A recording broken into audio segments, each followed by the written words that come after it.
நேயர்கள் அனைவருக்கும் இனிய இரவு வணக்கத்தையும் புதுவருட நல் வாழ்த்துக்களையும் தெரிவித்துக் கொண்டு இன்றைய எதிரொலி நிகழ்ச்சியோடு நாங்கள் இணைந்து கொள்ளப் போகின்றோம்.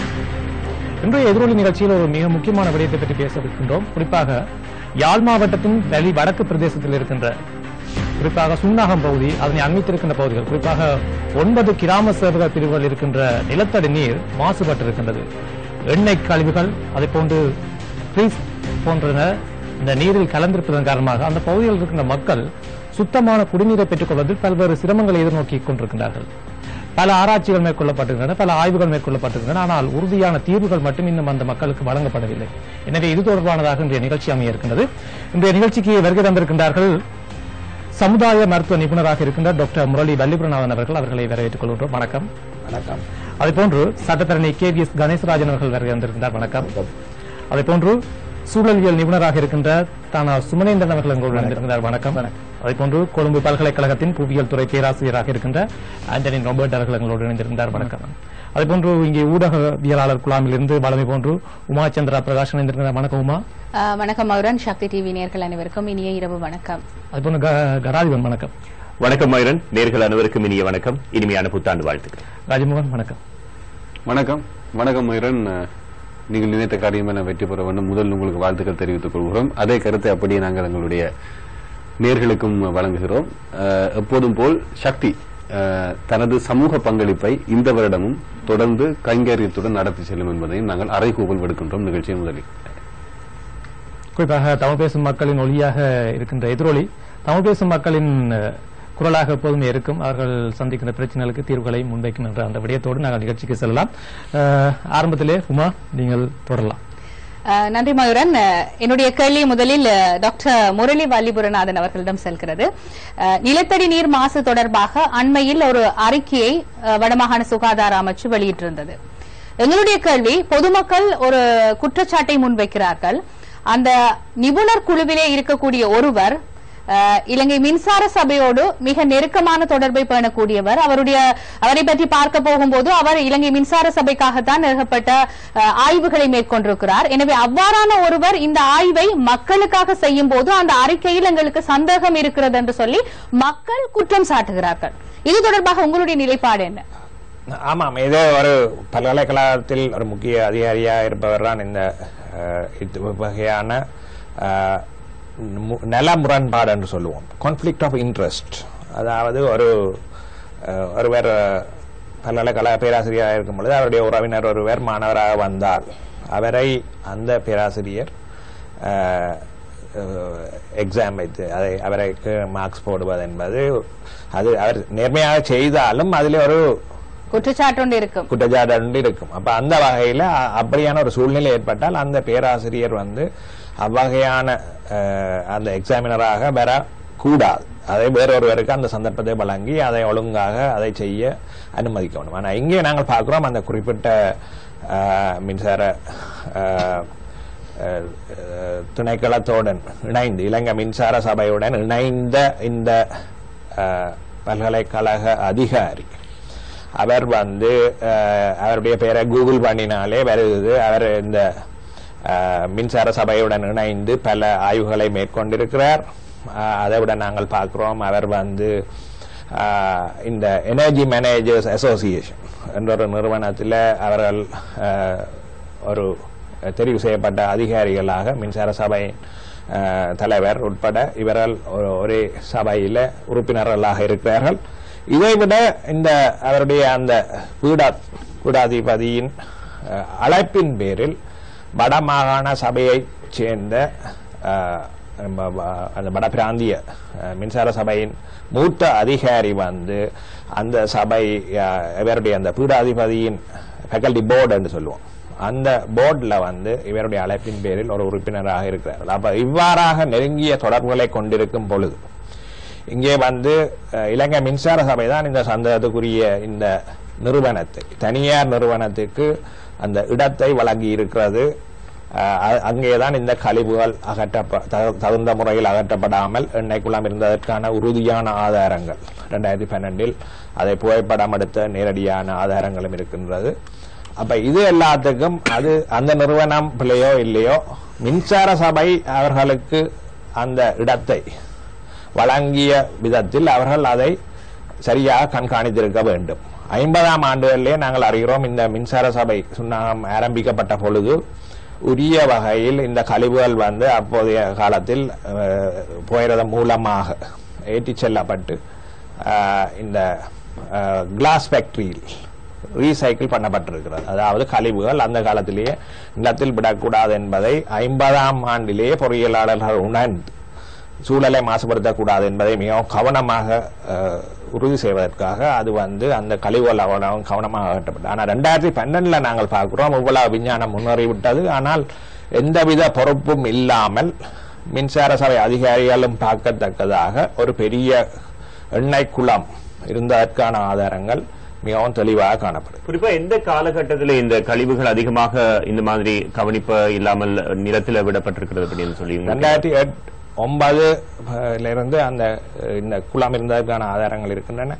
அந்த காலகட்டத்தில்தான் மக்கள் முதலாக இந்த கம்ப்ளைண்ட், அதாவது குறிப்பிட்ட ஒரு நிறுவனம் ஆரம்பிக்கப்பட்டதன் பின்புதான் இந்த குளத்தை மக்கள் அவதானித்திருக்கிறார்கள். அதே வேளையில் அந்த குளத்தின் அண்மைய பகுதிகள், அதாவது இந்த மின்சார சபை வளாகத்தை சுத்தவர உள்ள பகுதியில் இந்த கம்ப்ளைண்ட், அதாவது பொதுமக்கள் வந்து தங்களுடைய கிணறுகளில் முதலாக எண்ணெய் மனம் வீசுவதையும் இந்த எண்ணெய் கலந்து இருப்பதை நேரடியாக பார்க்கக்கூடியதாக இருக்கும். இந்த படங்களை நீங்கள் பார்க்கலாம். அந்த பிப்ரவரி மாதத்தில் கடந்த வருடம் நாங்கள் சுகாதார அமைச்சின் நிபுணர்களும் நான் அப்போது மருத்துவ சங்கத்தின் யாழ்ப்பாண மருத்துவ சங்கத்தின் தலைவராகவும் இருந்தேன். அப்ப அந்த நிலையில் நாங்கள் நேரடியாக இந்த இடங்களுக்கு சென்று பாதிக்கப்பட்ட கிணறுகளை அவதானித்த பொழுது மிகவும் தெளிவாக எங்களுக்கு அவதானிக்கக்கூடியதாக இருந்தது. இந்த எண்ணெய் மனம் வீசுகிறது, எண்ணெய் தெரிகிறது. ஆனால் அந்த அறிக்கையில் வந்து கிட்டத்தட்ட 30க்கும் மேற்பட்ட பக்கங்கள் இருந்தாலும் ஒரு 8 அல்லது 10 பக்கங்கள் தான் ஊடகங்கள் ஊடாக வெளியிடப்பட்டிருக்கிறது. அறிக்கையில் அந்த அது தொடர்பாக எந்த விதமான ஒரு தெளிவான நிலைப்பாடு மக்களுக்கு இல்லை என்பது மக்களுடைய ஒரு கருத்து. 3 இல்ல 4 பக்கங்கள் மாத்திரமே இந்த சமரி என்று சொல்லி அதை மாத்திரம்தான் ஊடகவியலாளர் மாநாட்டில் வெளிப்படுத்தி இருந்தார்கள். ஆனால் உண்மையில் அந்த அறிக்கை வந்து 30-40 பக்கத்துக்கு மேற்பட்டது என்பது. ஆனால் இன்னும் இதுவரைக்குமே இன்னும் இந்த உத்தியோகபூர்வமான அறிக்கை வெளிப்படையாக வெளிப்படுத்தப்படவில்லை. உண்மையில் நாங்கள் பார்க்கிறோம், நல்லாட்சியின் ஒரு அம்சம் என்று சொன்னால் டிரான்ஸ்பேரன்சி, வெளிப்படைத்தன்மை இருக்க வேண்டும் என்று சொல்லுறோம். அதைத்தான் அதை முன்வைத்துத்தான் எங்களுடைய ஜனாதிபதியும் பதவிக்கு வந்தார். அதே விதமான நிலைமையை தான் நாங்கள் வடமாகாணத்திலும் எதிர்பார்க்கிறோம். ஆனால் இன்று வரைக்கும் இந்த அறிக்கை வெளிப்படைத்தன்மை வெளிப்படுத்தப்படவில்லை. இப்ப உங்களுக்கு தெரியும், இணையதளங்கள்ல உடனடியாகவே அவர்களுடைய ஒபிஷியல் வெப்சைட்ல இது ஒரு டவுன்லோடபிள் டாக்குமெண்டாக அவர்கள் வெளிப்படுத்தி இருக்கலாம். ஆனால் இன்று வரைக்குமே ஒரு உத்தியோகபூர்வமான அறிக்கையானது வெளிப்படுத்தப்படவில்லை. அப்ப அதிலேயே முதலாவது சந்தேகம் எழுகிறது, ஏன் ஒரு விஞ்ஞான ஆய்வு சரியாக செய்யப்பட்டிருந்தால் ஏன் அது வெளிப்படைத்தன்மையற்றதாக இருக்கிறது என்பது முதலாவது. சரி, நான் கனாதிபதி இப்போது இந்த நிகழ்ச்சியை பார்த்துக் கொண்டிருக்கக்கூடிய மக்கள், கடந்த வருடம் எமது மாணவர்கள் சிலர் கொழும்பு நகரிலே இதை வெளிக்கொண்டு வருவதற்காக சமூக ஆர்வலர்கள், அதே நேரத்தில் சோஷியல் நெட்வொர்க் என்று சொல்லப்படுகின்ற சமூக வலைத்தளங்கள் மூலமாக பலரை திரட்டி இதை முன்னிறுத்தினார்கள். அப்போது மிக பரவலாக பேசப்பட்டிருந்தது சுன்னாகம் பிரச்சனை. அதன் பின்னர் அது மௌனிக்கப்பட்டிருந்தது. இது பற்றி பேசக்கூடிய இடமாக யாழ் பல்கலைக்கழக மருத்துவக்கூடம் செய்யும் நிகழ்ச்சிகளிலே சில நாடகங்களும், அது தவிர்த்து உங்களை போன்றவர்கள் ஏற்பாடு செய்கின்ற சில கூட்டங்களுமாக அது குறுக்கப்பட்டிருந்தது. ஆகவே மக்களுக்கு இதனுடைய வெளிப்படையானது, நான் சொல்ற டிரான்ஸ்பரன்சி இல்லை, இன்னும் இல்லை. குறிப்பாக இன்னொரு விஷயத்தையும் சொல்லலாம். ஒரு வாரத்தில் அறிக்கை வெளியிடப்படும் என்று யாழ் மாகாண சபையினுடைய விவசாய அமைச்சர் தெரிவித்திருந்தார். அதன் பின்பாக பல மாதங்களாக அந்த அறிக்கை வெளியிடப்படவில்லை. அதன் பின்பு செய்திகளினூடாக நாங்கள் அதை மீண்டும் வலியுறுத்தி வெளியிடப்படவில்லை ஏன் என்று கேட்டதற்கு பின்பாக அடுத்த 2-3 தினங்களில் அது வெளிவந்தது. அந்த விஷயம் இருக்கிறது. ஆகவே நாங்கள் பல கோணங்களிலே இங்க இருக்கும் நிபுணர்களிடம் கேள்விகள் கேட்க வேண்டிய தேவை இருக்கிறது. எனக்கு கொஞ்சம் நேரம் வேணும்.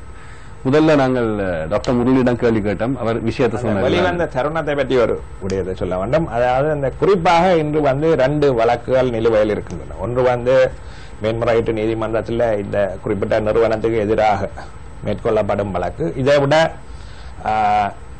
ஐக்கிய ராஜ்யம் யூகேல வந்து இந்த குறிப்பிட்ட நிறுவனத்தின் முக்கியஸ்தருக்கு எதிராக, அதாவது இலங்கையில் சூழல் மாசடைதலை ஏற்படுத்துவதற்கு எதிராக மேற்கொள்ளப்பட்ட வழக்கு.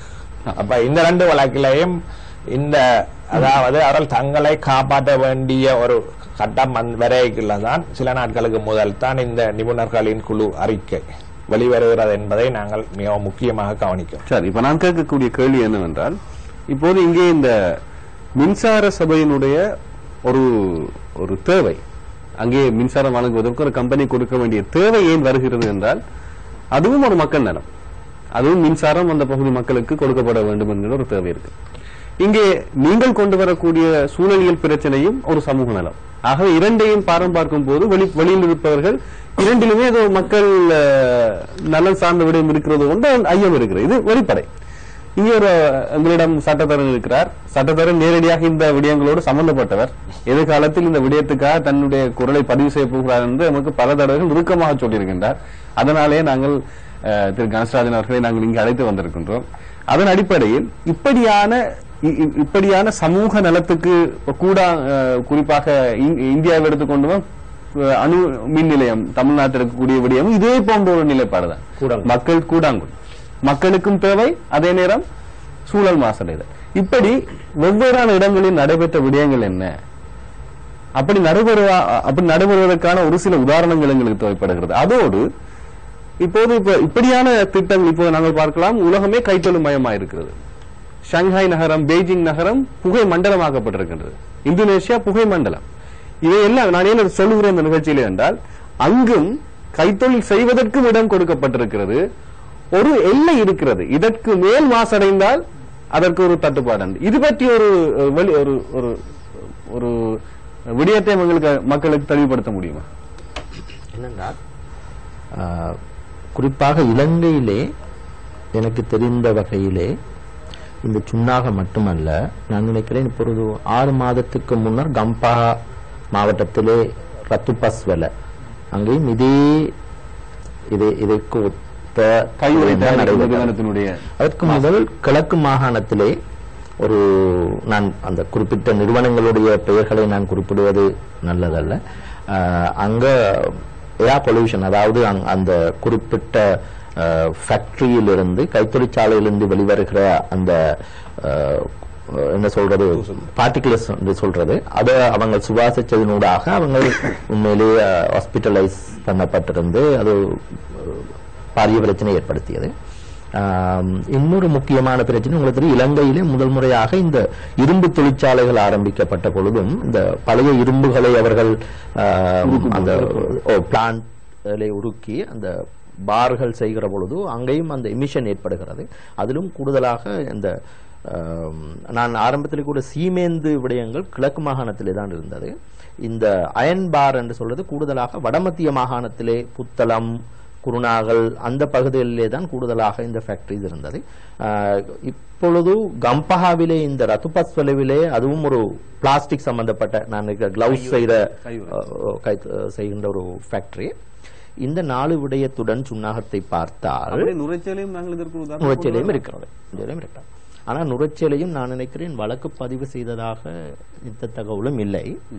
ஆனால் சுன்னாகத்தை பொறுத்தளவிலே உண்மையிலேயே இந்த விடயம் பொதுமக்களுக்கு ஒரு பொது தொல்லை என்று சொல்கிற அந்த பப்ளிக் நியூசன் என்று வருகிற பொழுதே அவர்கள் நீதிமன்றத்திற்கு சென்று குறித்த நீதிமன்றம் இந்த குறித்த அந்த பவர் பிளான்ட் என்று சொல்லக்கூடிய இந்த எலக்ட்ரிசிட்டி பவர் பிளான்ட்டை மேனுஃபேக்சரிங் உற்பத்தியை நிறுத்திவிட்டது. தற்பொழுது குறித்த பவர் பிளான்டிலே உற்பத்திகள் நடைபெற முடியாது. ஏனென்றால் நீதிமன்றத்தின் உத்தரவு இன்று வரை அமலில் இருக்கிறது. அது முதலாவது விடயம். அந்த நீங்கள் இந்த வடமாகாண சபையிலிருந்து நான் இருக்கிறேன் வெளியிட்டதாக கூறப்படும் அறிக்கை சம்பந்தமான ஒரு எங்களிடத்திலே ஒரு டாக்குமெண்ட் இருக்கிறது. அது உத்தியோகபூர்வமா என்பது பற்றி நான் ஒன்றும் சொல்ல முடியாது. ஏன் நான் அதை இதனோட தொடர்படுத்துகிறேன் என்றால், இந்த நீதிமன்றம் குறித்த அந்த கட்டளையை ஆக்கிய பொழுது நீதிமன்றம் திருப்தி அடைந்திருந்தது. அங்கு ஒரு பொது தொல்லை, அதாவது பப்ளிக் நியூசன் ஏற்பட்டிருக்கிறது, கழிவுகள் இவ்வாறு கிரீஸ், அங்க ஆயில் அண்ட் கிரீஸ் என்று சொல்லப்பட்டிருக்கிறது, அந்த குறிப்பிட்ட 2 வசனங்கள் பாவிக்கப்பட்டிருக்கிறது, இவை நீருடன் கலந்திருக்கிறது, அவ்வாறு அங்கு அறிக்கைகள் சமர்ப்பிக்கப்பட்டிருந்தது. அவை எல்லாவற்றிலும் திருப்தி அடைந்துதான் நீதிமன்றம் அந்த கட்டளையை ஆக்கியிருந்தது. உடனடியாக குறித்த இந்த பவர் பிளான்ட் என்று சொல்லக்கூடிய இந்த மின் உற்பத்தி அந்த பிளான்ட்டை உடனடியாக உற்பத்தியை நிறுத்தியது. அந்த குறிப்பிட்ட கட்டளைக்கு எதிராக குறித்த கம்பெனி, அதாவது northern power company private limited என்று சொல்லக்கூடிய கம்பெனி, அதுல 2வது கட்சிக்காரராகத்தான் இந்த சிஇபி டாக்டர் கூடிய சிஇபி வருகிறது. அவர்கள் யாழ்ப்பாண வடமாகாண மேல் நீதிமன்றத்துக்கு சென்றார்கள்.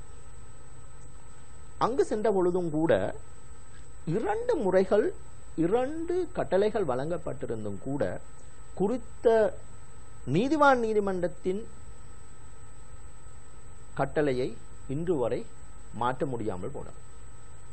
ஏனென்றால் முதல் முறை அவர்களுக்கு நீதிமன்றத்திற்கு வந்து அவர்கள் என்ன கூறியிருந்தார்கள் என்றால், என்னிடம் அந்த ஆவணங்கள் இருக்கிறது, அந்த தொழிற்சாலையில் இருக்கின்ற மெஷினரிஸ் மற்றும் அந்த மெஷினரிஸ் இன்ஸ்பெக்ட் பண்ண வேண்டி இருக்கிறது அல்லது அதனை சர்வீஸ் பண்ண வேண்டி இருக்கிறது, அதற்காக மட்டும் அனுமதி தாருங்கள். அதன் அடிப்படையிலே கட்சிக்காரர்களின் சம்மதத்தின் அடிப்படையிலே அந்த காரணத்துக்காக மட்டும் குறித்த கம்பெனிக்கு குறித்த பவர் பிளான்ட்டிற்கு செல்வதற்கு அனுமதி வழங்கப்பட்டது. அந்த மேல் நீதிமன்றத்திலே வழங்கப்பட்ட கட்டளையினுடைய பிரதி என்னிடம் இருக்கிறது. அந்த பிரதியிலே வெளிப்படையாக குறிப்பிடப்பட்டிருக்கிறது, குறித்த நீதிமன்றத்தின் கட்டளையில் எவ்வித மாற்றமும் செய்யப்பட முடியாது, அது தொடர்ந்து அமலில் இருக்கும். மேலதிகமாக 2 விடயங்களை சொல்ல வேண்டும். இந்த நீதிமன்றத்திலே குறித்த கட்டளை ஆக்கின்ற பொழுது குறித்த நீதிமன்றம் தனது கட்டளையிலே கூறியிருந்தது, இண்டிபெண்டன்ட் ரிப்போர்ட் என்று தான் சொல்லியிருந்தது. சுதந்திர ஆணைக்குழு ஒன்றினூடாக, இண்டிபெண்டன்ட் கமிஷனூடாக ஒரு ரிப்போர்ட் எடுங்கள். டிவிஷனல் செக்ரட்டரி, பிரதேச செயலாளர்கள் 3 நினைக்கிறேன், 3 பிரதேசங்கள் இருக்கிறது நினைக்கிறேன். அந்த உடுவில், கோப்பாய், இருக்கிறது 3 அந்த பிரதேச செயலாளர்களுக்கும் அறிவுறுத்தல் வழங்கி தெல்லிப்பளை, உடுவில், கோப்பாய் 3 பிரதேச செயலாளர்களுக்கும் அறிவுறுத்தல் வழங்கி இருந்தது. அதற்கு மேலதிகமாக National Water Supply and Drainage Board நீர்மட்ட வடிகாலமைப்பு சபைக்கும் தனது அறிவுறுத்தலை வழங்கி இருந்தது இந்த விடயம் தொடர்பாக. அதற்கு மேலதிகமாக பொதுமக்களுக்கு இந்த விடயம் தொடர்பாக கல்வியூட்டுவதற்கு அவர்களிடம் சென்று இந்த விடயத்தை கூறுங்கள் என்று கூட இந்த பொதுத்துறை நிறுவனங்களுக்கு அறிவித்து வழங்கப்பட்டது. அதில் முக்கியமான ஒரு விடயம் சொல்லுகிறார்கள், சுதந்திர ஆணைக்குழு அவர்கள் சொன்னார்கள் இண்டிபெண்டன்ட் கமிஷன் ஊடாக ரிப்போர்ட் எடுக்கும்படி. சுயாதீன ஆணைக்குழு அமைப்பதற்கான உரிமை யாருக்கு இல்ல, அதான் நான் சொல்ல வரேன். அப்ப நீதிமன்றத்தில் இப்படி சொல்லப்பட்டிருக்கு இந்த கட்டளையில. அதன் பின்னர் மேல் நீதிமன்றத்துக்கு சென்ற பொழுதும் மேல் நீதிமன்றமும் ஒரு சுதந்திர அறிக்கை ஒன்றை அல்லது இண்டிபெண்டன்ட் ரிப்போர்ட் ஒன்றை எடுக்க வேண்டிய ஒரு தேவை இருக்கின்றது என்பதை நீதிமன்றம் கூறியிருந்தது. அது மட்டுமல்ல, நான் நினைக்கிறேன் கடைசி தினம் 2015 பிப்ரவரி மாதம் 26ஆம் தேதி இந்த மேல் நீதிமன்றம் கூட குறித்த பவர் பிளான்ட்டுக்கு சென்று அதனை இன்ஸ்பெக்ட் பண்ண வேண்டும் என்று கூறியிருந்த கட்டளையும் அதிலே காணப்பட்டது. அது இன்ஸ்பெக்ட் பண்ணப்பட்டதோ இல்லையோ தெரியாது. எனவே நான் இவை 2ஐயும் இந்த இப்பொழுது வந்ததாக கூறப்படுகின்ற அந்த அறிக்கையுடன் நாங்கள் கட்டாயமாக ஒத்து பார்க்க வேண்டும். முதலாவது விடயம், இந்த அறிக்கை குறித்த நீதிமன்றத்தினால் அறிவுறுத்தப்பட்ட விடயங்களுக்கு அமைவாக, அந்த குறித்த அறிவுறுத்தலுக்கு அமைவாக செய்யப்பட்ட அறிக்கையா அல்லது அதற்கு புறம்பான அறிக்கையா? ஏனென்றால் ஏற்கனவே ஒரு நீதிமன்றம் முகத்தோற்றளவிலே திருப்தி அடைந்திருக்கிறது இங்கு ஒரு பப்ளிக் நியூசன் பொது தொல்லை ஏற்பட்டிருக்கிறது என்று. எனவே இன்னொரு அறிக்கை அவ்வாறு இல்லை, அதற்கு மாறாக ஒரு கருத்தை வெளியிடுகின்ற பொழுது குறித்த அறிக்கையை நீதிமன்றத்தில் சமர்ப்பிக்கப்படும், அந்த குறித்த நிறுவனம் சமர்ப்பிக்கப்படுமாக இருந்தால் குறித்த நீதிமன்றம் தன்னுடைய அல்லது தான் வழங்கிய அந்த கட்டளையை மீள்பரிசீலனை செய்யப்பட வேண்டுமா என்ற ஒரு கேள்வி எழுகிறது. இடைவேளைக்கு முன்னர் ஒரு கேள்வி, எனக்கு ஆமில்லை என்றாலே போதும். நீங்கள் கூறியது போன்று இந்த சுயாதீன ஆணைக்குழுவை, இந்த கமிஷனை அமைப்பதற்கு யாருக்கு அந்த உரிமை இருந்தது? இந்த அறிக்கையை பொறுத்தளவிலே இந்த அறிக்கையிலே குறிப்பிடப்பட்டிருக்கிறது, வடமாகாண சபையிலே குறித்த அமைச்சினூடாக வழங்கப்பட்ட, நான் இருக்கிறேன் அதை வாசிக்கலாம், ஆனால் எந்த அளவு உத்தியோகபூர்வமானது என்று தெரியவில்லை. நான் அந்த குறிப்பிட்ட அதிலே அந்த அக்னாலஜ்மெண்ட் என்று சொல்லப்படுகிறது ஆங்கிலத்திலே, நான் அதை வாசிக்கலாம். The expert committee thanks the Ministry of Agriculture and Agrarian Services and Animal Husbandry, Food Supply and Distribution, Environment and Cooperative Development of Northern Provincial Council for the trust placed on our team and the grant in this assignment. Right. இன்னொரு விடயம் குறிப்பிடப்பட்டிருக்கிறது. We thank the Honorable Governor and the Chief Minister of the Northern Province for their confidence in us during the entire period of study, especially at difficult junctures.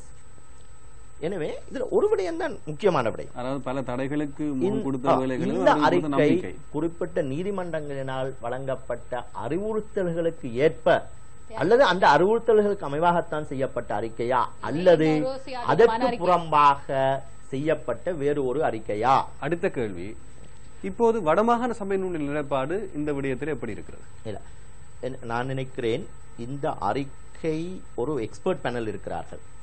அவர்கள் அறிக்கை ஒரு புறம் இருக்கட்டும், நான் கேட்பது அறிக்கை ஒரு புறம். நீங்க சொல்றது விளங்குகிறது, அறிக்கை இருக்கிறது. இந்த விவசாய அமைச்சும் வடமாகாண சபை ஆளுநர், வடசபை தலைவர், அதோடு ஆளுநர், இவர் அனைவருமாக இணைந்துதான் இதற்கு நம்பிக்கை கொடுக்கப்பட்டிருக்கிறது. பல தடைகளுக்கு அவர்கள் நம்பிக்கை கொடுத்து இதை உரமூட்டி இருக்கின்றார்கள் இந்த அறிக்கை வெளிவருவதற்கு. இந்த அறிக்கை நாங்கள் பார்ப்போம், சரி, அறிக்கை ஒரு நீதியான அறிக்கை என்று எடுத்துக்கொள்வோம். என்னுடைய கேள்வி, வடமாகாண சபையினுடைய நிலைப்பாடு இந்த வலிகாம வடக்கு நிலத்தடி நீர் சம்பந்தமான நிலைப்பாடு எப்படி இருக்கிறது? இந்த அறிக்கையை பொறுத்தளவிலே இந்த அறிக்கை குறித்த மாகாண சபையிலே ஒரு அமைச்சர் அல்லது குறித்த அமைச்சின் அங்கீகாரத்தின் அடிப்படையிலே செய்யப்பட்டதாக இங்கு குறிப்பிடப்படுகிறது. அவ்வாறு குறிப்பிடப்படுவது சரியாக இருந்தால் கட்டாயமாக அந்த அமைச்சு அதனுடைய பொறுப்பை ஏற்க வேண்டும். அவ்வளவுதான். நன்றி. இரண்டாவது விடயம், அதிலே குறிப்பிடப்பட்ட கன்க்ளூஷனிலே ஒரு பகுதி குறிப்பிடப்பட்டிருக்கிறது, முக்கியமான பகுதி. அதை மட்டும் நான் வாசிக்கிறேன். None of the heavy metals lead, arsenic, nickel, chromium, அங்க குறிப்பிடப்பட்ட விடயங்கள் which were present in one well at levels for below the accepted standard. எனவே அந்த அனுமதிக்கப்பட்ட எல்லைகளுக்கு வழக்கறிஞரிடம் இந்த நேரத்தில் ஒரு கேள்வி, அதாவது இந்த சாம்பிள்ஸ் எடுக்கும் போது மாதிரிகள், இந்த அறிக்கையில் கூறப்பட்ட மாதிரிகளின் அறிக்கை ஒரு விதமாக இருக்கிறது. மக்கள் எதிர்பார்த்த முடிவு அந்த அறிக்கையில் இல்லை என்பது பொதுவான கருத்து. ஆனால் அந்த மாதிரிகள் எடுத்த இடம் தவறு என்பது பலருடைய கருத்தாக இருக்கு. அதாவது எண்ணெய் படலங்கள் தெரிகின்ற இடங்களில் மாதிரிகள் சேகரிக்கப்படவில்லை. அதில் குறிப்பிடப்பட்டது ஒரு கிணத்தில் மாத்திரம் அனுமதிக்கப்பட்ட அளவில் தான் அந்த பொருட்கள் இருக்கிறது. நான் முதலிலே கூறினேன், இந்த வழங்கப்பட்ட இந்த அறிக்கைக்கும் நீதிமன்றத்தினால் வழங்கப்பட்ட அறிவுறுத்தல்களுக்கும் சம்பந்தம் இருக்கிறதா? ஏனென்றால் இதில் ஏதாவது பிழை இருக்குமாக இருந்தால், அத்தோடு இது நீதிமன்றத்தினால் வழங்கப்பட்ட அறிவுறுத்தல்களுக்கு அமைவாக செய்யப்பட்டிருந்தால் கட்டாயமாக இந்த நீங்கள் கூறுகிற பிரச்சனைகள் அனைத்தும்.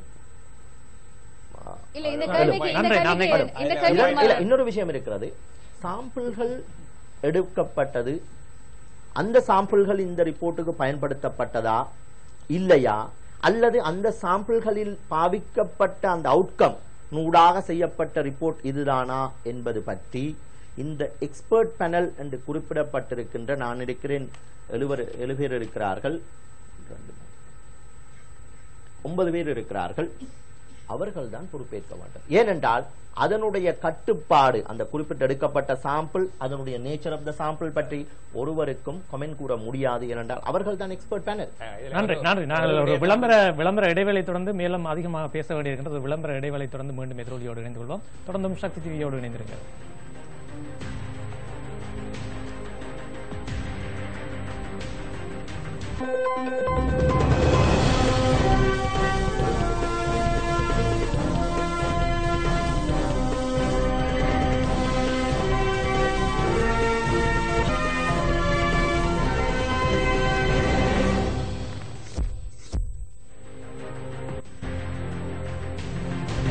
விளம்பர இடைவெளி தொடர்ந்து மீண்டும் எதிரொலி நிகழ்ச்சியோடு இணைந்திருக்கின்றோம். குறிப்பாக வலிவடக்கு பிரதேசத்தில் இருக்கின்ற கிணறுகளில் நீரானது மாசடைந்திருக்கின்றது, நச்சுத்தன்மை கலந்திருப்பதாகவும் அறிய முடிகின்றது. எனவே இது தொடர்பான ஒரு சிறப்பு நிகழ்ச்சியாக இன்றைய நிகழ்ச்சி அமைந்திருக்கின்றது.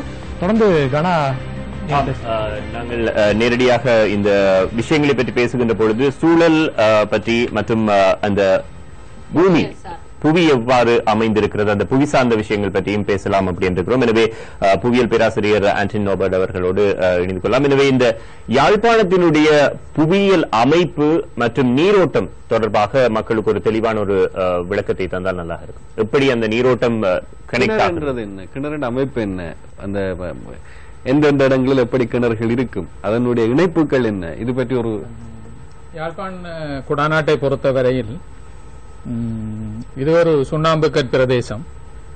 அது மாத்திரமில்லாமல் பல்வேறு வகையான அமைப்புகளையும் கண்ணறைகளையும் கொண்டு அமைந்திருக்கும். சுண்ணாம்பு கற் பிரதேசத்துக்குரிய சில அம்சங்களினுடைய அடிப்படையில் பல்வேறு கண்ணறைகளை கொண்டு அமைந்திருக்கும். ஆனால் பொதுவாக நாங்கள் யாழ்ப்பாண குடாநாட்டினுடைய அமைப்பை பார்த்தால் யாழ்ப்பாண குடாநாட்டினுடைய அந்த உயர அமைப்பு ஒரு வகையில் வட மேற்கு பக்கமான ஒரு சாய்வை கொண்டு காணப்படுகின்றது.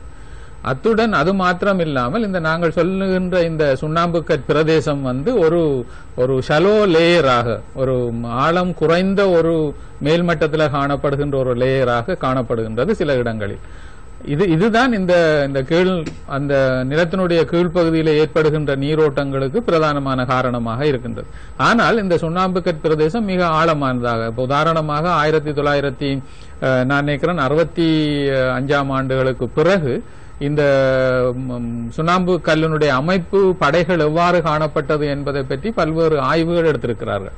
பல்வேறு பிரதேசங்களையும் குடாநாட்டினுடைய பல்வேறு பகுதிகளிலையும் ஒவ்வொரு ஆழத்துக்கு ஏற்ப அந்த ஆழத்தினுடைய ஒவ்வொரு பகுதிகளிலையும் என்னென்ன வகையான படைகள் காணப்படுகின்றன என்பதை கண்டறிந்திருக்கின்றார்கள். ஆகவே பொதுவாக இது ஒரு சுண்ணாம்பு கற் பிரதேசம். ஆனபடி அது மாத்திரமில்லாமல் இந்த பகுதியில் ஏற்படுகின்ற நீரோட்டங்கள் மேல் மட்டத்தில் தொடர்புகளை கொண்டிருக்கின்றது. அது ஒரு அம்சம்.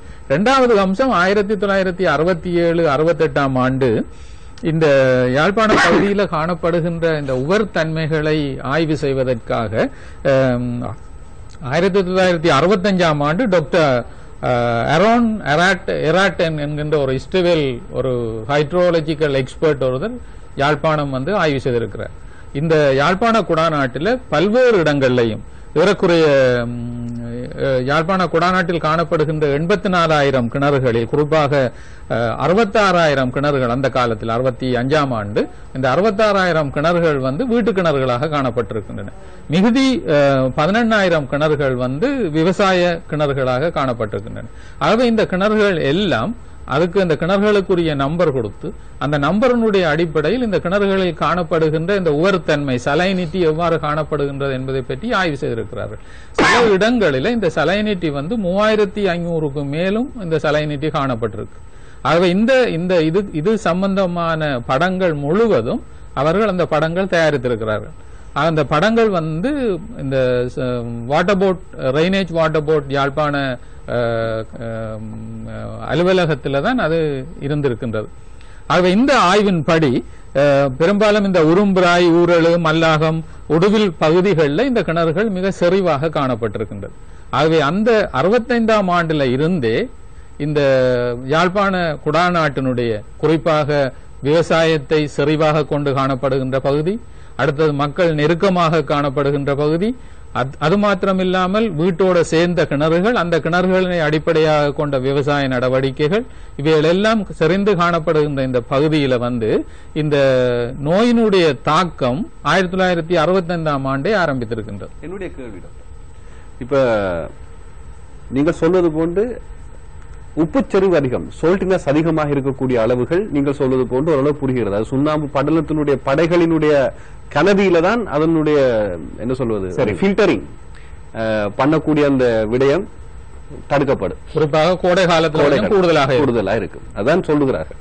ஆனால் இப்போது எழுந்திருக்கக்கூடிய பிரச்சனை கனியத்தினூடாக, அதாவது சுண்ணாம்புகள், அதாவது புவியியல் சார்ந்த கனியத்தினூடான சிக்கல்கள் அல்ல, ரசாயனவியல் சார்ந்த சிக்கலாக இருக்கிறது என்பதுதான் இங்க ஒரு பெரிய கேள்வியா இருக்கு. அது எப்படி ரசாயனம் கலக்க முடியும்? புதிதாக மலத்தொற்று என்ற ஒரு விடயம். இப்ப உதாரணமாக நாங்கள் இந்த குறிப்பிடுவது போன்று இப்ப அவர்கள் 2 பிரதேசங்களை இப்ப உதாரணமாக 100 ஏக்கருக்கு எவ்வளவு கிணறுகள் காணப்படுகின்றன என்று கால்குலேட் பண்ணி, பொதுவாக யாழ்ப்பாண நகர பகுதிகளில் மிக செறிவான அடிப்படையில் கிணறுகள் காணப்படுகின்றன.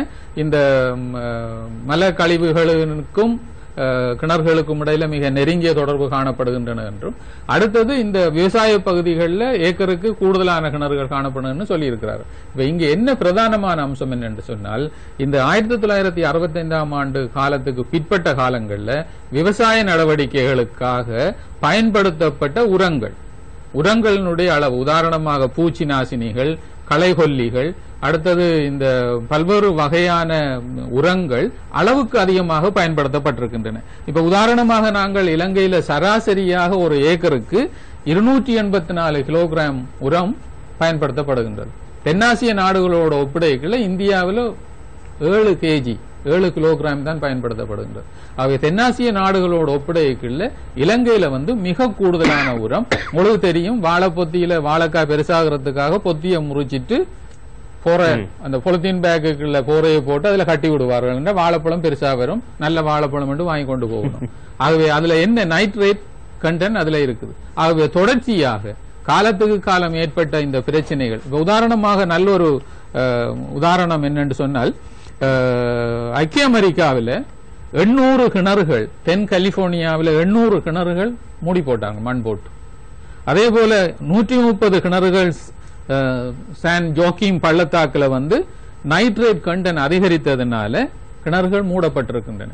ஆகவே இது இலங்கையில மாத்திரம் இல்லாமல் பல்வேறு நாடுகளிலையும், பங்களாதேஷ்ல, வெஸ்ட் பெங்கால், அடுத்தது அமெரிக்காவில், எல்லா நாடுகளிலையும் இன்று விவசாயத்தில் பயன்படுத்தப்படுகின்ற கிருமி நாசினிகள், அளவுக்கு அதிகமான உரங்களினுடைய தாக்கங்களினால் கிணறுகள்ல குடிக்க முடியாத அளவுக்கு பல்வேறு வகையான கனிமங்கள் நிரம்பி எண்ணெய் படலம் என்று சொல்லும் போது இந்த இரசாயன பொருட்களுக்கும் அல்லது உர வகைகளுக்கும் இந்த எண்ணெய் படலம் வரக்கூடிய சாத்தியம் இருக்கிறதா? ஏனென்றால் பொதுவாக இந்த வலியாமம் பகுதியில் இருக்கக்கூடிய கிணறுகளில் தென்படுவது ஒரு எண்ணெய் படலம். எனவே அதற்கு தென்மராட்சி ஏனைய இடங்களை பார்க்கும் போது தண்ணீரில் உவர்ப்பு தன்மை இருக்கிறது, நீங்கள் சொல்லக்கூடிய பொருட்கள் இருக்கலாம், ஆனால் அங்கு எண்ணெய் தன்மை இல்லை. வலிகாமம் போன்ற பிரதேசங்களில் எண்ணெய் தன்மை இருக்கிறது.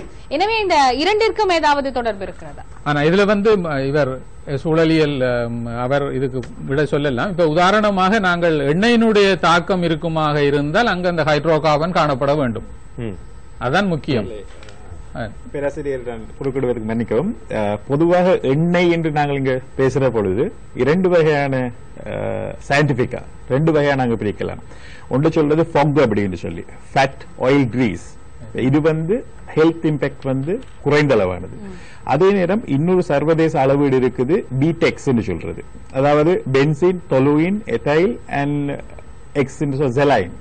இப்ப இந்த 4 பொதுவா மனிதனுடைய ஆரோக்கியம் சார்ந்து பார்க்கும் பொழுது மிக மோசமானது. அதாவது இந்த பிடெக்ஸ் இருக்குமாக இருந்தால் அது கேன்சர் மற்றும் பல வியாதிகளை உருவாக்கக்கூடிய தன்மையுடையது இந்த பிடெக்ஸ் என்றது. அப்ப நாங்கள் எண்ணெய் 2 விதமா வரலாம். அதாவது ஃபொக்னு சொல்ற ஃபேட் ஆயில் கிரீஸ் என்றது பொதுவா உக்கின கழிவுகள்ல இருந்து வரலாம். அப்ப நாங்கள் இப்ப இங்க இந்த பிரச்சனையில நாங்கள் எண்ணெய் என்று பாவிக்கிறது தமிழ்ல பேசும் பொழுது என்ன சொல்றது, அது ஒரு குழப்பமானது, டெக்னிக்கல். ஆனால் சொல்லுவாங்க இலகுவா good cholesterol, bad cholesterol. Exactly correct. அதே மாதிரி தான். அதாவது இப்ப பொதுவா இப்ப பேராசிரியர் சொன்ன மாதிரி எங்களுடைய அக்யூஃபயர்ஸ் நிலநீர் படுக்கை, யாழ்ப்பாணத்தை பொறுத்தவரை நீங்க பாத்தீங்கன்னு சொன்னால் நிலநீர் படுக்கை இடைத்தொடக்கூடியது, அதாவது பொந்துகள் போன்றது. பொதுவாக உங்களுக்கு தெரிஞ்சிருக்கும், யாழ்ப்பாணத்துல முந்தைய ஒரு கதை சொல்லுவீனம், நிலாவரையில தேசிக்காய போட்டால் கீரிநிலையில இறக்கும் என்று சொல்லி. அப்ப இந்த அமைப்பு சூழலியலுடைய சென்சிட்டிவிட்டி வச்சு பார்க்கிற பொழுது மிக மிக ஆபத்தான ஒரு சூழலியல் அமைப்பு. எனக்கு இன்னொரு சந்தேகம், நான் பேராசிரியர் போலாம். குறிப்பாக இந்த சுன்னாகத்தில் ஆரம்பித்து தெல்லிப்பளை வரையில் இந்த எண்ணெய் படிவு தெரிகிறதுன்னு சொல்கிறார்கள். மற்ற பக்கத்துக்கு இல்லாமல் அந்த பக்கத்துக்கு தெரிகிறதுக்கு காரணம் நீங்க சொன்ன அந்த சரிவுதான் காரணமா? இல்ல அது என்ன முக்கியமான அம்சம் என்று சொன்னால், நீங்கள் இந்த ஆங்கில வெப்சைட்ல ஒரு போய் பாத்தீங்கன்னு சொன்னால் சில கிணறுகள்ல இந்த கழிவு ஒயில் மாதிரி நிக்குது. ஆகவே நீங்கள் இப்ப உதாரணமாக ரெட்மலானையில் ஒரு பவுசர் எண்ணெயை நிலத்துல ஊத்தினால் பாணந்துறையில அதே மாதிரி எண்ணெயை நீங்க அங்க அள்ள இயலாது. என்ற பல்வேறு வகையான தரை அமைப்பு கூட அது செல்கின்ற பொழுது பல்வேறு வகையான மாற்றங்களை பெறும். அடுத்தது மற்றது இன்னும் ஒரு அம்சம் என்னன்னு சொன்னா, நான் முதலே சொன்னேன், யாழ்ப்பாண குடாநாட்டினுடைய தரை அமைப்பு அந்த மேல் மட்டத்துல சலோ அந்த ஸ்ட்ரக்சர் ஒன்று இருக்குது. அப்ப அதுக்குள்ளாலதான் இந்த மேலே பெய்கின்ற எல்லா வகையான மழை நீருண்டானே எல்லாம் அப்படியே வடிந்து போய் நன்னீராக தரைக்கீழ் நீராக நிற்கும். ஆனால் இங்க பார்க்கிற பொழுது நீங்கள் ஒரு இடத்துல இருந்து எண்ணெய் போகுமாக இருந்தால், இப்ப உதாரணத்துக்கு நீங்க சொன்னாக அந்த நிலையத்துக்கு பக்கத்துல இருக்கிற கிணத்தை போய் பாருங்க, அந்த கிணறு நன்னீர் தண்ணி அள்ளி குடிக்கலாம். அப்ப அந்த கிணத்துக்குள்ள நீங்கள் கேட்கலாம் ஏன் எண்ணெய் வர இல்லை என்று. அது ஒரு அம்சம். மற்றது இன்னும் ஒரு அம்சம், மற்றது இந்த எண்ணெய் போகிற பொழுது நீங்கள் ஒரு தொடர்ச்சியான ஒரு லைனாக பார்க்கணும். இந்த இடத்துல எண்ணெய் வந்திருக்குதான்னு பார்த்தா தான் அந்த அமைப்பை நீங்கள் அந்த சாம்பிள் எடுத்தா தான் அந்த சாம்பிள் தெரியும். ஆனால் அப்ப அந்த சாம்பிளின் படி பார்க்கிற பொழுது அந்த இவருடைய அந்த கருத்தின்படி அந்த இதுல காணப்படுகின்ற அந்த எண்ணெய் கழிவுல காணப்படுகின்ற இது மிக குறைவாகத்தான் காணப்படுகின்றது என்பதுதான் அறிக்கைகள் தெரிவிக்கின்றன. ஆனால் இங்க தண்ணீர் குடிக்க முடியாத ஒரு நிலையில காணப்படுகின்றது. அது வேற விடயம். அது மாகாண அமைச்சும் மற்ற அமைச்சர்களும் இது பற்றி மக்களுக்கு அறிவுறுத்தல் செய்ய வேண்டும். இன்னும் மக்களுக்கு நீங்கள் சொல்ற மாதிரி சமூக மட்டத்தில் இது சம்பந்தமான பிரச்சாரங்கள் இன்னும் முன்னெடுக்கப்படவில்லை. மக்களுக்கு ஏன் இந்த பிரச்சனை ஏற்படுகிறது, எவ்வாறு இது மாசடைகின்றது, இந்த தரவுகள் எப்படி இருக்கிறது, இது சம்பந்தமான தகவல்கள் எப்படி காணப்படுகின்றன, இதற்கான ஒரு நெட்வொர்க் அமைக்கப்பட்டிருக்கின்றதா, எந்தெந்த கிணறுகளுக்கு நம்பர் கொடுத்து இந்த கிணறுகள் குடிக்க முடியாத தண்ணி காணப்படுகின்றது, என்ன காரணம், மக்கள் கவனமாயிருக்க வேண்டும் என்ற எந்த நடவடிக்கைகளும் இதுவரை எடுக்கப்படவில்லை. இதுவரையும் எடுக்கப்படவில்லை. ஆனால் இங்க என்ன அம்சம் என்று சொன்னால், இந்த இதுல இந்த எண்ணெயினுடைய போக்குகள் ஒவ்வொரு இடங்கள்லையும் நாங்கள் சாம்பிள் எடுக்கிற பொழுது அந்த தொடர்ச்சியாக இருக்க வேண்டும். ஆனால் இவர்கள் சொல்றதன்படி இப்ப உதாரணமாக நாங்கள் சுண்ணாகத்துல எண்ணெய் இருக்குது என்று சொன்னால் அந்த ஒரே லைன்ல இன்னும் ஒரு இடத்துல எண்ணெய் இருக்க வேணும். ஆனால் அங்க இல்ல, அதுக்கு அங்கால எண்ணெய் இருக்கு. என்ன காரணம்?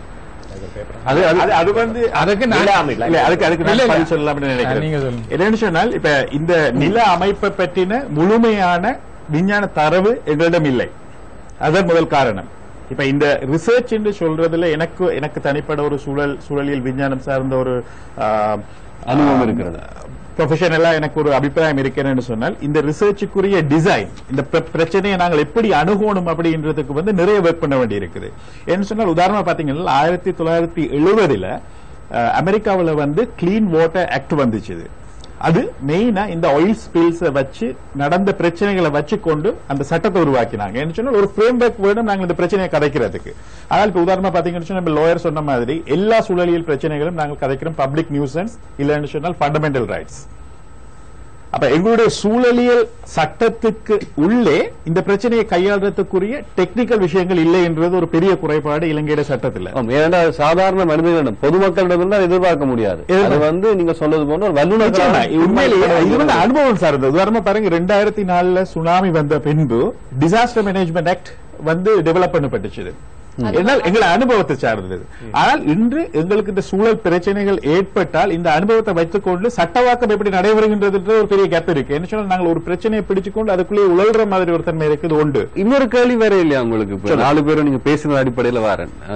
ப்ரொஃபசர் சொன்னது போல யாழ்ப்பாணத்தினுடைய நிலம் சுண்ணாம்பு கட்டலுக்கு கீழே இலகுவாக போகக்கூடிய ஒரு இடம், ஆழம் இல்லை, ஆழம் குறைந்தது. இப்ப கொழும்புல டிரைனேஜ் வடிவா செய்யலாம், ஜெஃப்னால செய்யறது கொஞ்சம் கஷ்டமா இருக்க போகுது. ஆனா இப்ப இப்படியான சிக்கல்கள், ஆகவே அந்த மல குழிகள் மல கழிவுகளை கொண்டு வைக்கக்கூடிய திட்டங்கள், கலவை, இது சம்பந்தமான விடயங்கள், அது சார்ந்த அதிகாரிகளுக்கு அழுத்தங்கள் கொடுக்கக்கூடும் என்ற ஒரு கேள்வியும் வரக்கூடியதாக இருக்கிறது. இல்ல, இது உதாரணமா சூழல் பிரச்சனைகளை நாங்கள் எப்பவுமே இந்த பொறுப்பை நாங்கள் ஒரு ஆளுக்கு கையை காட்டலாது.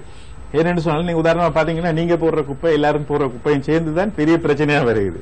அப்ப ஆகவே ஒவ்வொரு மனிதனும் இந்த அவேர்னஸ் எடுத்துக்கொண்டு தான் அமைக்கிற நேரம் சரியா செய்கிறதன் மூலம் தான் இந்த பிரச்சனைகளை இருக்கு. நீங்க சொல்ல விடையும் சரி. ஆனா இப்ப அமெரிக்காவில் நீங்க ஒரு டைம் ஸ்கொயர்ல போறீங்கன்னு வைங்களேன், எத்தனை இடத்துல உங்களுக்கு பின் இருக்கு, எத்தனை இடத்துல நீங்க போறதுக்கான டாய்லெட்ஸ் வசதி, கொடுக்க வேண்டியது இப்படி ஒரு சிக்கல் இருக்குமாக இருந்தா அது சார்ந்த நிபுணர்கள் அந்த அதிகாரிகளுடன் இணைந்து மக்களுக்கு அறிவுறுத்த வேண்டிய ஒரு கடமையும் இருக்கிறது. விழிப்புணர்வு மிக முக்கியம். நிச்சயமா இங்க உள்ள பிரச்சனை என்னன்னு சொன்னால், சமூகத்திற்கு இது சார்ந்த அறிவு தெளிவாக வழங்கப்படும் இடத்து இந்த பிரச்சனையை நாங்கள் ஈஸியா சால்வ் பண்ணலாம். இங்க இருக்கிற கான்ஃபிளிக்ட் என்ன பொறுத்தவரையில இந்த புரிதல் தொடர்பு, அதாவது சயின்டிபிக்கா நாங்க தமிழ்ல எண்ணெய் அப்படி என்று கதைக்கிறதும் அதை நாங்க சயின்டிபிக்கா கிளாசிஃபை பண்ற நேரம் அதுல இம்பாக்ட் என்னன்றது நீங்க உள்ள தெரிஞ்சு. இப்ப அறிஞர்கள் மட்டத்துல அவ்வாறான வார்த்தை பிரயோகங்கள் பாவிக்கலாம். பொதுவாக மக்களுக்கு இருக்கிற பிரச்சனை என்னன்னா, இந்த தண்ணியில என்ன இருக்குது, எண்ணெய் மிதக்கிறது, இந்த தண்ணியை குடிக்கலாமா இல்லையா, கரெக்ட், அதை சம்பந்தப்பட்ட ஆட்கள் தெளிவாக சொல்ல வேண்டும் என்பதுதான் அவர்களுடைய நிச்சயமா. இப்ப அதுக்கு நீங்கள் அந்த டிசிஷனை எடுக்கிறதுக்கு உதாரணமா இன்னொரு உதாரணம் போல நாங்கள் வழங்கிக் கொள்வோம். உங்களுக்கு உடம்புல ஒரு காயம் இருக்கு என்று சொன்னால், அந்த காயம் இல்லாட்டி ஒரு கட்டி இருக்கு என்று சொன்னால், அந்த கட்டி கேன்சரா இல்லாட்டி நோமலான்றதை நானோ இல்லாட்டி யாரும் சொல்ல இயலாது. இவனோட சாதாரண மருத்துவர் கூட சொல்ல இயலாது. அதுக்குரிய ஸ்பெஷல் டெஸ்ட் செய்து அந்த டெஸ்டின் அடிப்படையில் தான் இதை கன்ஃபார்ம் பண்ண முடியும். புற்றுநோய் அதிகரிச்சிருக்கிற காரணத்தால சாதாரணமா ஒரு கட்டி வந்தாலும் மக்கள் என்ன யோசிக்கிறாங்க, இது புற்றுநோய் கட்டியாக இருக்கலாம் என்ற ஒரு பயம் அவர்களுடைய மத்தியில இருக்கு. அந்த மாதிரி ஒரு விழிப்புணர்வை மக்களுக்கு கொடுக்கணும், கட்டாயம் கொடுக்கணும். அதே நேரம் எந்த விஷயத்துக்கு யாரை கன்சல்ட் பண்றதுன்றதும் தேவையான ஒரு விஷயமாக இருக்கின்றது. நான் ஒரு கேன்சரை சாதாரணமான ஒரு இன்ஜினியர் கன்ஃபார்ம் பண்ண இயலாது இது ஒரு கேன்சர் என்று சொல்லி. அப்ப இப்படியான முரண்பாடுகள் இங்க இருக்கின்றது. அதே நேரம் நீங்க சொல்ல விடயம் அப்படியே வருவோம். அப்படியான விடயத்தை ஆராய்வு செய்வதற்கான அழகு மட்டும் இலங்கையில் இருக்கா? இல்ல நிச்சயமா. உதாரணமா பண்ணணுமா? கரெக்ட், நல்ல கேள்வி. இப்ப உதாரணமா பாத்தீங்கன்னு சொன்னால், இந்த ஆயில் பிரச்சனைக்கு ஐரோப்பிய ஒன்றியம் அமெரிக்காவில் தனி ஒரு ஃபீல்டு இருக்கு, என்வாயன்மெண்டல் ஃபாரன்சிக். அதாவது எந்த ஒரு பெரிய கம்பெனியும் ஆயில் பாவிக்குமாக இருந்தால் அவர்களுடைய ஆயிலுக்கு ஃபிங்கர் பிரிண்டிங்னு சொல்றது. அதாவது அந்த ஆயில் ஸ்பெசிபிக்கா ட்ரேஸ் பண்ண முடியும் எந்த இடத்துக்கு போனாலும். ஏதாவது ஒரு லீக் ஆகிடுச்சுன்னு சொன்னால், எங்கேயாவது ஒரு இடத்துல ஆயில் இருக்கு, பக்கத்துல ஆயில் லீக் ஆகுதுன்ற கம்ப்ளைண்ட் வந்தால் அந்த ஃபிங்கர் பிரிண்ட் இருக்கும், இந்த பிளான்ட்ல இருந்துதான் இது லீக் ஆகிருக்கு அப்படின்னு சொல்லி. ஆனால் எங்களை பொறுத்தவரையில இதுதான் உண்மையிலே இந்த பிரச்சனை ஒரு ஆரம்பம். எங்களுடைய சட்டவாக்கத்துக்கும் மேலதிகமாக எங்களுடைய சமூகம் நாங்கள் எப்படி முன்னேற வேண்டும். ஏன்னா யாழ்ப்பாணத்தை பொறுத்தவரையில் 30 வருஷமா நாங்க என்ன சொல்றது, மொத்த இடமும் ஒரு ஒழுங்கில்லாம இருந்தது. உதாரணமா பார்க்க போனீங்க என்றால், இந்த குறிப்பிடப்படுற கம்பெனி மாதிரி ஒரு பெரிய ப்ராஜெக்ட் வர வேண்டுமாக இருந்தால் இலங்கை சட்டத்தின் பிரகாரம் நாங்கள் சூழலியல் தாக்க மதிப்பீடு செய்து அதுக்கு பப்ளிக் ஹியரிங் வச்சுதான் அப்ரூவ் பண்ணலாம். ஆனால் வடகிழக்குல செய்யப்பட்ட எந்த ஒரு ப்ராஜெக்ட்ஸுமே அப்படி செய்யப்பட்டதில்லை. 2009க்கு பிறகு இப்பதான் கொஞ்சம் கொஞ்சமா ஸ்ட்ரீம்லைன் பண்ணிக்கொண்டு வருகிறது. ஆகவே இந்த பிரச்சனையை நாங்கள் ஒரு இடத்துல அடுத்ததாக பாத்தீங்கன்னு சொன்னால், இந்த நைட்ரேட் பொல்யூஷன்ன்றது மிக மோசமான ஒரு பொல்யூஷன். எப்படின்னு சொன்னால், பொதுவாக ஹெல்த் இம்பாக்ட் வேணும்னு சொன்னால் டாக்டர் அதை பத்தி சொல்லலாம். இந்த நைட்ரேட் பொல்யூஷன் ஹெல்த் இம்பாக்ட்ஸ் நாங்கள் அதை பத்தி நாங்கள் பேசுறமே இல்லை. உண்மையிலே பார்க்க போனால் இப்ப இந்த பிரச்சனை தனியாக நாங்கள் ஒரு எப்படி சொல்றது, ஒரு நிறுவனத்தையும் அதையும் சுற்றித்தான் ஓடிக்கொண்டிருக்கிறதே ஒழிய நாங்கள் நினைக்கிற மாதிரியில் இந்த பிரச்சனை அதை விட இல்ல. பொதுவாக யாழ் குடாநாட்டில சரி அல்லது வடமாகாண பிரதேசத்துக்கு உட்பட்ட இடங்கள்ல புற்றுநோயாளர்களுடைய எண்ணிக்கை அதிகரித்திருக்கிறது. அதே நேரம் சிறுநீரகங்கள் அதிகளவாக பாதிக்கப்பட்டவர்கள் வைத்தியசாலையில் தங்கியிருக்கிறார்கள். இது ஒரு நான் நினைக்கிறேன் ஒரு பரந்த ஒரு விடயம். ஒரு ஆய்வு என்று சொல்வது இதற்கான காரணங்கள் இதுவரையில் தெளிவாக சொல்லப்படவில்லை. நீங்க சொன்ன ரெண்டு விஷயம், ஒன்று புற்றுநோய், இரண்டாவது சிறுநீரக நோய் பற்றி. இந்த சிறுநீரக பிரச்சனை அதை சொல்றாங்க அன்னோன் ஈட்டியாலஜி, ஸ்ரீலங்காட CKDU என்றது. அது நீங்க சொல்ற யாழ்ப்பாணத்தை விட பதவியா மற்றது என்ன சொல்ல கிராந்தரங்கோட்டை போன்ற இடங்கள்ல அதிகமாக இருக்கிறது. ஆனாலும் யாழ்ப்பாணம் கடந்த காலங்களோடு ஒப்பிடும் போது யாழ்ப்பாணத்துல அந்த நோயாளர்களோட எண்ணிக்கை அதிகரித்திருக்கிறது. அதுக்குரிய காரணம் என்னன்னு சொன்னால், சூழலியல் மாசு அதிகரித்திருக்கின்றது. ஒரு சூழலியலாக நான் தனியே இந்த ஆயில் என்ற ஒரு இல்லாட்டி எண்ணெய் என்ற பிரச்சனையை தாண்டி நாங்கள் பெரிதாக இதை பார்க்க வேண்டும். நைட்ரேட் பொல்யூஷன் கூட டாக்டர் ப்ரொஃபசர் சொன்ன மாதிரி நைட்ரேட் பொல்யூஷன் கூட அதுக்கு தனியே நாங்கள் அக்ரிகல்ச்சரை கூட நான் சொன்னேன். முதல்ல அக்ரிகல்ச்சர் ஒரு காரணமாக காட்டலாது. என்னன்னு சொன்னால், வெடிமருந்துல பாதிக்கப்பட்டதும் நன்றி. நாங்கள் ஒரு விளம்பர இடைவெளி தொடர்ந்து மீண்டும் இணைந்து கொள்வோம். இன்னும் நிறைய விடயங்களை பேச வேண்டியிருக்கிறது. தொடர்ந்து சக்தியின் எதிரொலி நிகழ்ச்சியோடு இணைந்திருக்கிறது.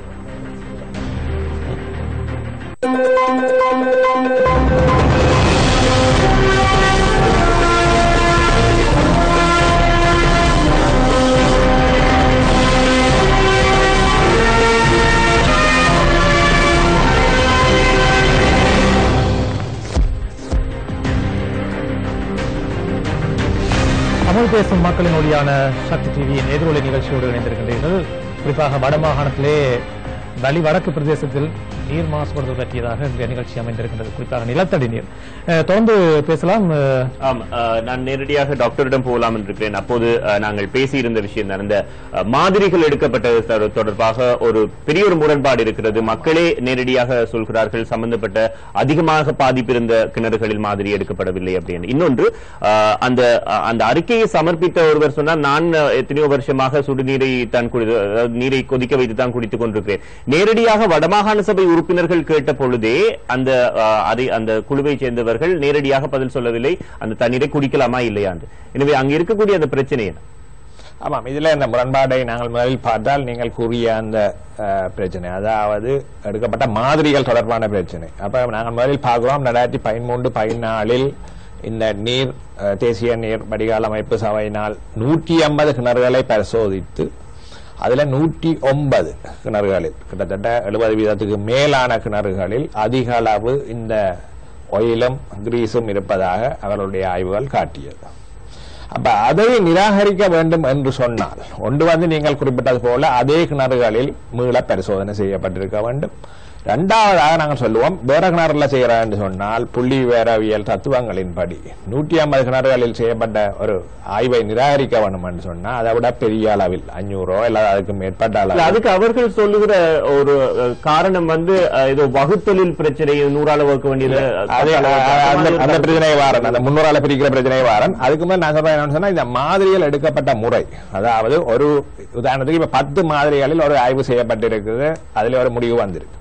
அப்ப அதை நிராகரிக்க வேண்டும் என்று சொன்னால் 10 விட குறைந்த மாதிரிகளில் செய்ய முடியாது. 50 கிணறோ அல்லது 100 கிணறோ அதை எடுத்து செய்ய வேணும். அதே மாதிரி இப்ப இதுல ஏற்கனவே 150 கிணறுகளில் ஒரு ஆய்வு செய்யப்பட்டு அதுல பெரும்பான்மையான கிணறுகள்ல இந்த மாசுகள் கண்டுபிடிக்கப்பட்டு அப்ப அதை நிராகரிக்க வேண்டும் என்று சொன்னால் ஒரு 500 இல்ல அதுக்கு அதை விட அதிகமான கிணறுகளில் செய்யப்பட்டிருக்கணும். ஆனால் நீங்கள் இந்த நிபுணர் குழுவின் அறிக்கையை வாசித்து பார்த்தால் அதை விட குறைந்த அளவு மாதிரிகளில் செய்யப்பட்டிருக்கு.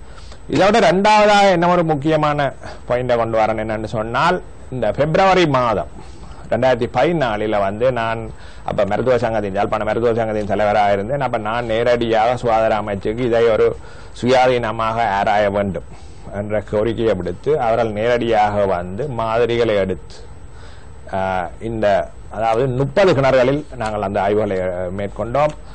பரந்துபட்ட அதாவது மக்களால் முறைப்பாடு செய்யப்பட்ட 30 கிணறுகளில் அது 4 பிரதேச செயலாளர் பகுதியில் இருந்து பெறப்பட்டது. சண்டிலிப்பாய், கோப்பாய், தெல்லிப்பளை மற்றும் முடிவில் இந்த சுண்ணாம்பு இருக்கு. அப்ப பெரிய ஏரியாவில் செய்து அந்த 30 கிணறுகள்ல அந்த மாதிரிகளை நாங்கள் மிகவும் அந்த முறைப்படி அந்த போதல்ல அடைத்து அதை கொண்டு இலங்கையிலேயே உச்ச தகமை உள்ள லேப் என்று அழைக்கப்படுகிற கவர்மெண்ட் அனாலிசிஸ் டிபார்ட்மெண்ட் அரசாங்க பகுப்பாய்வாளர் திணைக்களத்தில் பரிசோதித்தோம். அப்ப அந்த 30 கிணறுலையுமே 27 கிணறுல அதிக அளவில் காணப்படுகிறது. அது அந்த அனுமதிக்கப்பட்ட அளவிலும் மிக அதிக அளவில் காணப்படும். அதை விட 3 கிணறுகளில் மிக மிக அதிக அனுமதிக்கப்பட்ட அளவுகளில் விட அதிகமாக இருப்பது இந்த மின்சார கம்பெனி வந்ததுக்கு பின்னர் அந்த மாசுபடுத்தும் திரவங்களினுடைய தாக்கமா அல்லது அதற்கு முன்னரும் இருந்த தாக்கமா? அதுக்கு முன்னர் 2008க்கு பிறகுதான் இந்த கம்பெனி வந்த பிறகுதான் பொதுமக்கள் முதலாக கம்ப்ளைண்ட் பண்ண துவங்குகிறார், முறைப்பாடு செய்ய துவங்குகிறார். அப்ப அதுக்கு முதல் ஆட்களும் அவதானிக்கவில்லை, எந்த விதமான பரிசோதனைகளும் செய்யப்படவில்லை. அப்ப அதுக்கு பிறகுதான் இந்த பரிசோதனையை செய்ய தொடங்கினா. அதுக்கான காரணம் என்னன்னு நினைக்கிறீங்க? நிறம் மாறியது.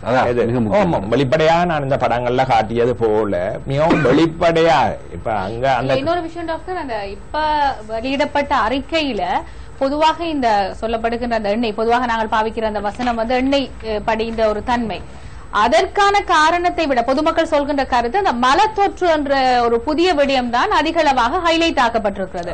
எனவே மக்களுடைய எண்ணம் என்னன்னு சொன்னால் இதற்கு முதலிலும் இந்த பிரச்சனை இருந்திருக்கிறது. ஆனால் இந்த சாம்பிள்ஸ் எடுக்கப்பட்டதற்கு பின்னர் இந்த விஷயத்தை மாற்றுவதற்காக இந்த மலத்தொற்று என்ற ஒரு விடயத்தை சொல்லாது குடாநாட்டிலே நெருக்கமான இடங்கள்ல மலக்குழிகள் அமைக்கப்பட்டிருக்கிறது. எனவே சம்பந்தப்பட்டவர்கள் இதற்கு முதலில் அதுக்கு ஒரு நடவடிக்கை எடுத்திருக்க வேண்டும். இப்பவாவது அதற்கான ஒரு தீர்வை அவர்கள் கொடுக்கவில்லை. முக்கியமாக அதுல நீங்கள் சொல்ற பாயிண்ட்டுக்கு பாருங்க என்னன்னு சொன்னால், அதாவது இந்த நட்ட ஈடு அல்லது ஏதாவது ஒரு டேமேஜஸ் வழங்க வேண்டும் என்று சொன்னால் முதலில் தண்ணீர் குடிக்கக்கூடிய விதத்தில் இருந்தது என்பது நிரூபிக்கப்பட வேண்டும். ஏற்கனவே அந்த நீர் பாவனைக்கு உகந்தது அல்ல என்று சொன்னால் அந்த கோரிக்கை ஏற்றுக்கொள்ளப்படாது. அப்ப அதெல்லாம் இந்த சட்ட நுணுக்கம் வருது. அதாவது ஏற்கனவே அந்த திரவம் அந்த நீர் இப்ப அடுத்த கேள்வி மலக்கழிவு அல்லது இந்த நைட்ரேட் கலந்திருக்குதுன்னு சொன்னா நீங்க இவ்வளவு நேரம் நீங்க சொல்லி போட்டு சொல்றீங்க ஏற்கனவே இருந்தது சட்டத்துக்கு சரி. ஆனா மக்கள் அங்கே வாழ்ந்து கொண்டிருக்கிறார்கள். இல்ல அதுக்கு அதாவது மலக்கழிவுகள் கலந்திருப்பது என்பது கண்டுபிடிக்கப்பட்டது கடந்த சில வருடங்களாக யாழ்ப்பாண மாநகர சபைக்கு உட்பட்ட பகுதிகள். ஏனென்னா அந்த இடங்கள்ல பல கிணறுகள் சரியான முறையில் அமைக்கப்படவில்லை, மலசல கூடங்களும் சரியான முறையில் அமைக்கப்படவில்லை. நெருக்கடியான இடம், அதாவது மிகவும் குறுகிய இடவெளிகள் இந்த கிணறுகளும் மலசல கூடங்களும் அமைக்கப்பட்டிருந்தால் அதில் இந்த மலத்தொற்று வாரதுக்கு சாத்தியக்கூறுகள் இருக்கு. ஆனால் சுண்ணாம் பகுதியில அவ்வாறான தன்மைகள் கடந்த முன்னர் மேற்கொள்ளப்பட்ட எந்த ஆய்விலும் கண்டுபிடிக்கப்படவில்லை. ஆக இந்த முதன்முறையாக தான் இந்த நிபுணர் குழு வந்து சொல்லுது அப்படி ஒன்றை நாங்கள் கண்டுபிடிச்சிட்டோம். இந்த நைட்ரேட் கதை 60ஆம் ஆண்டிலேயே இருக்கு. ஆனால் அது ஒரு மட்டத்துக்கு அதிகமாக இருக்கிறது. ஆனால் அதால எந்த விதமான பாதிப்பு ஏற்பட்டிருக்கிறது என்பதற்கான எந்தவித ஆதாரமும் இதுவரை இல்லை. அதாவது நாங்கள் இந்த நீரினால் எந்த வகையான பிரச்சனைகள் சுகாதாரத்துக்கு மக்களுக்கு எந்த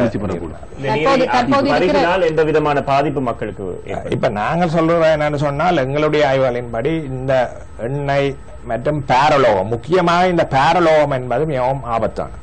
அப்ப நாங்கள் பார்க்கிறோம் அந்த இந்த நீர் வளங்கள் சபையினால் செய்யப்பட்ட ஆய்வில் 150 கிணறுகளில் 4 கிணறுகளில் அவரால் அதிக அளவு ஈயம் கலந்திருப்பதை உறுதி செய்திருக்கிறார்கள். ஆனால் இன்று வரைக்கும் நான் மருத்துவ சங்கத்தின் தலைவராக இருந்தபோது கோரிக்கை விடுத்திருந்தேன் அந்த கிணறுகளை அடையாளம் காட்டும்படி. ஏன்னு சொன்னால் அந்த பகுதியில் அந்த தண்ணியை குடிக்கிறார்கள் குருதியில நாங்கள் ஈயத்தின் அதிக அளவை கண்டுபிடிக்கலாம்.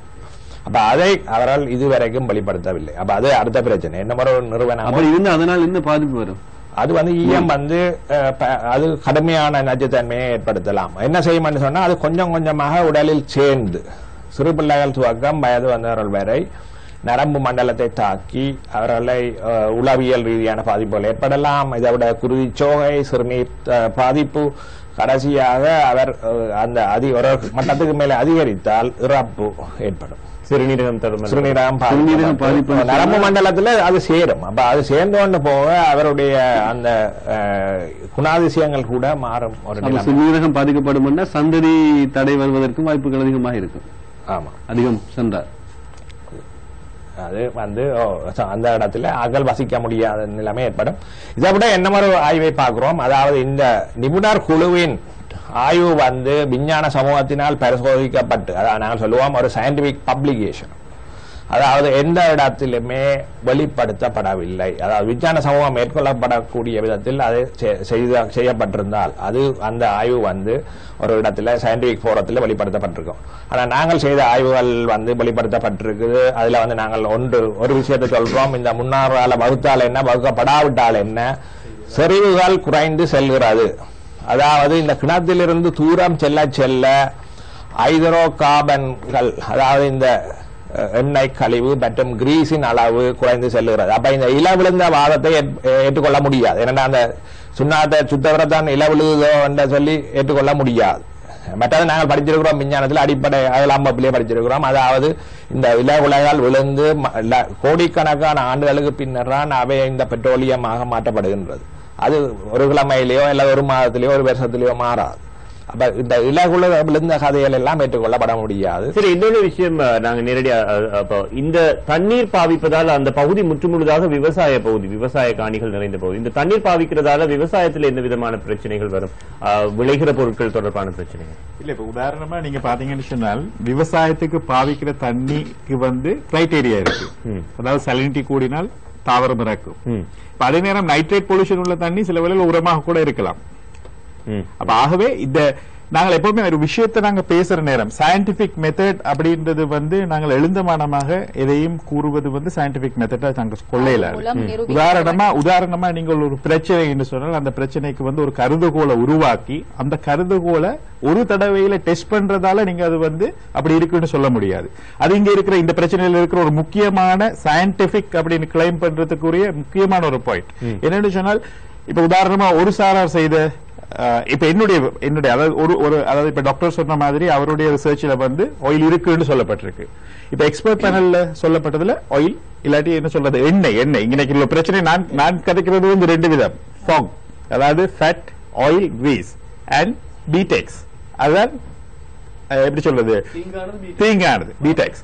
அப்ப இந்த விஷயத்தை நாங்கள் தொடர்ச்சியா ஒரு 3 வருடங்கள் 4 வருடங்கள் டெஸ்ட் பண்ணும் பொழுதுதான் இதை நாங்கள் அண்டர்ஸ்டாண்ட் பண்ணக்கூடிய முடியும். என்ன சூழலியல் பிரச்சனை வந்துட்டு அதான் சொல்லுவாங்க, வருமுன் காப்போன் மட்டும்தான் சூழலியல் பிரச்சனைக்குரிய ஒரே ஒரு வழி. இல்ல இப்படியான ஒரு சூழ்நிலையில நீங்க சொல்றீங்களா இது ஒரு நாம பேசி இது தொடர்பாக ஆய்வு செய்ய வேண்டும்.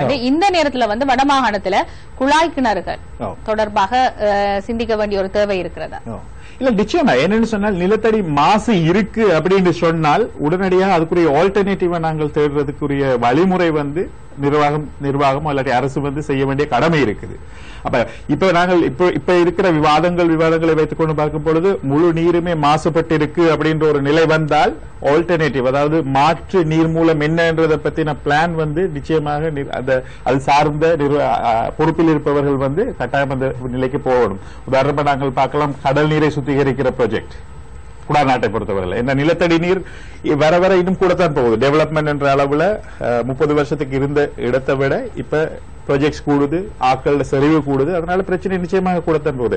ஆரம்பத்தில் எதிர்காலத்தில் யாழ்ப்பாணத்தில் நீர் தட்டுப்பாடு வர்றதுக்கும் வாய்ப்புகள் இருக்குன்னு சொல்லியிருக்கிறாங்க. இல்ல நிச்சயமா. எப்படின்னு சொன்னால் யாழ்ப்பாணத்துடைய நிலத்தடி நீர் கொள்ளளவுன்றது அது அதனுடைய பரப்பு சார்ந்தது. பரப்புக்கு கீழே எவ்வளவு சேமித்து வைக்கக்கூடிய ஆற்றல் இருக்குன்றது சார்ந்தது. ஆகவே எக்ஸ்ட்ராக்ஷன் கூடுற நேரம் நிச்சயமாக நிலத்தடி நீர் தட்டுப்பாடு வரலாம். ஆனால் அது எகைன் அந்த எக்ஸ்ட்ராக்ஷன்ல தங்கி இருக்குது. தனியே நாங்கள் நினைத்தவுடன் சொல்லலாம் இப்படி வரும் அப்படின்னு. இப்ப பொதுவா சயின்டிபிக் அப்படின்னு சொல்ற நேரம் எப்பவுமே நாங்கள் சொல்ற ஸ்டேட்மெண்ட் ரொம்ப கேர்ஃபுல்லா இருக்கணும்.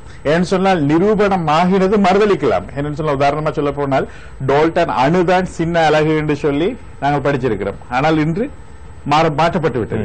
அப்ப சயின்ஸ்ல எதுவுமே அல்டிமேட் ட்ரூத் என்ற ஒரு விஷயம் இல்ல. நான் செய்யற ரிசர்ச் 5 வருஷம் இல்லாட்டி 1 வருஷம் கழித்து மறுதளிக்கப்படலாம்.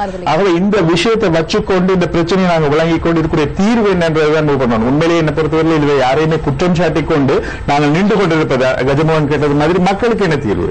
இதுக்கு இந்த பிரச்சனை நாங்கள் என்ன சொல்றது தண்டிக்கலாம், இல்ல செய்தவருக்கு சரியான சட்ட தீர்வு பெற்றுக் கொடுக்கலாம். அது பரவலா நாங்கள் மாற்று நீர் மூலங்களை தேடுறதுக்குரிய வழிமுறைகளை நாங்கள் முன்னெடுக்க வேண்டும் என்றது என்னுடைய ஒரு அபிப்பிராயம். நடவடிக்கைகளை மேற்கொள்ற அதே நேரத்தில் நாங்கள் இது நடந்து வர்றதுக்கு இடையில பிரச்சனை மக்களுக்கு பெருசாயிடும்.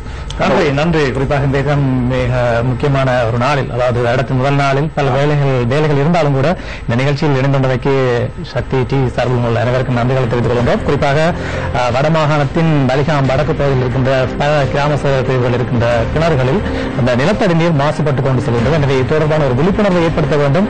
அந்த மக்கள் இப்போதும் கேட்டுக்கொண்டிருக்கிறார் இந்த நீரை பருகலாமா என்று. ஆனால் அதற்கான முடிவுகள் இன்னும் சொல்லப்படவில்லை.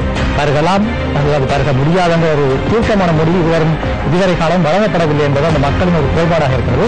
எனவே அவற்றுக்கான தீர்வுகளை உரியவர்கள் வழங்க வேண்டும் என்ற அந்த ஒரு கோரிக்கையோடு இன்றைய எதிரொலி நிகழ்ச்சியில் நாங்கள் விடைபெறுகின்றோம். இந்த நிகழ்ச்சியில் இணைந்து கொண்ட சமுதாய மருத்துவ நிபுணராக இருக்கின்ற டாக்டர் முரளி வல்லிபுரநாதன் அவர்களுக்கும், அதை போன்று சட்டத்தரணி KGS கணேசராஜன் அவர்களுக்கும், சூழலியல் நிபுணரான சுமேந்திரன் அவர்களுக்கும், அதை போன்று கொழும்பு பல்கலைக்கழகத்தின் புவியியல் துறை பேராசிரியர் ஆண்டனி ரோபர்ட் அவர்களுக்கும் நாங்கள் நன்றிகளை தெரிவித்துக் கொள்வோம். அதை போன்று இங்கே இணைந்து கொண்ட உமா ஜனாதிபன் ரஜமோன் நன்றிகளை தெரிவித்துக் கொண்டு விடைபெறுகின்றோம். மற்றும் ஒரு எதிரொலி நிகழ்ச்சியோட சந்திக்கலாம். வணக்கம் நேயர்களே.